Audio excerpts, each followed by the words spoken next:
আসসালামু আলাইকুম এভরিওয়ান, কেমন আছেন আপনারা সবাই? হোপফুলি সবাই অনেক ভালো আছেন।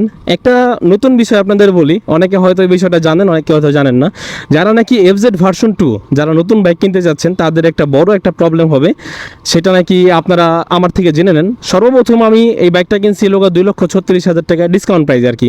তো যাই হোক, এটা কেনার পরে আমার যেই কাজ করতে হয়েছে সেটা আপনাদের জাস্ট একটু বলি।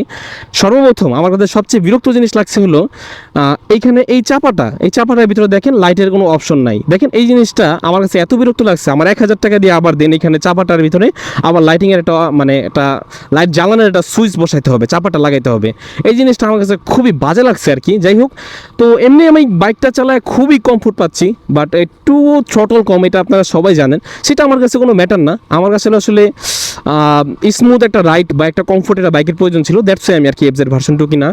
তো আর যদি বলি বাইকের ওভারঅল আফটারঅল কালার টালার এভরিথিং আমার কাছে সবই ভালো লাগছে। কমফোর্টনেস, আপনার গিয়ার শিফটিং, মানে সব কিছু, মানে এইটার আসলে নাকি কমতি নাই। বাট কিছু কিছু জিনিস আসলে সব বাইকই আসলে সব মানে সুসম্পূর্ণ থাকে না, এটা স্বাভাবিক।